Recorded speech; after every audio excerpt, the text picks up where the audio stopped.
This brand new fire station is going to be state of the art. It's going to be a well-needed public service for both the Sheriff's Office and fire rescue. Chris Neff, Public Safety Officer for St. Johns County Fire Rescue, tells Liz Ryan which community is getting this new facility. Southern St. Johns County will be the home of this important new facility. So this station is going to be in the Flagler Estates community. It allows us to better serve the public down in that area. The joint facility will total just over 6,000 square feet, and the price tag just over $4 million.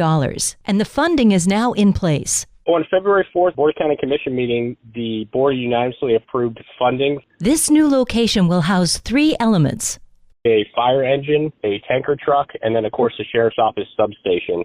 The time frame? Breaking ground on this should be in the next couple months, and then its estimated completion date is at the end of 2025. You can follow all capital improvement projects on the county website if you're interested in keeping track on this project. For St. Augustine's Local Morning News, I'm Liz Ryan.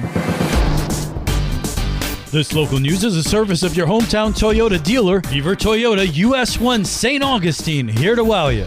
This year, we've added just over $2.5 billion in new construction to the roll. That's 6,021 buildings. St. Johns County property appraiser Eddie Creamer gave commissioners an update on local property taxes. The 2024 tax roll is not final yet. Kramer says his office is still creating the tax roll, compiling all the numbers from last year. We have qualified 15,607 residential sales in 2024 that will be used for the 2025 valuation. Kramer says they'll add those sales to the new construction evaluation before assessing home values, which, as we all know, are going up. The taxable value on the tax roll today is up 10.4% from last year. All non-homestead property assessed value has increased 10%. All homestead property assessed value is increased either by 3% or the CPI, whichever is lower.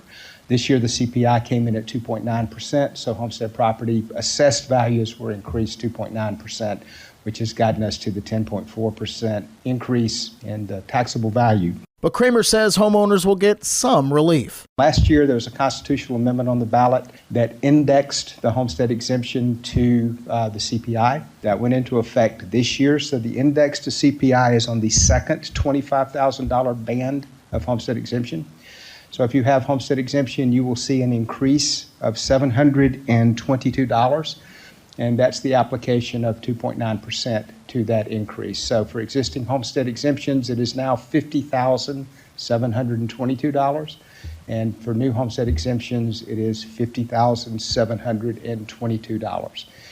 For those of you who are math nerds like me, that will save the average taxpayer about $5 a year on their taxes. For St. Augustine's Local Morning News, I'm Daryl Moody.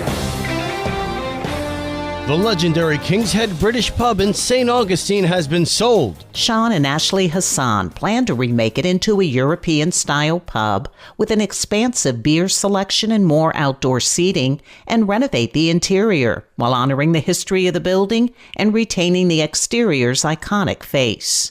The new pub will offer breakfast, lunch, and dinner, and will feature beers from all over Europe as well as local brews.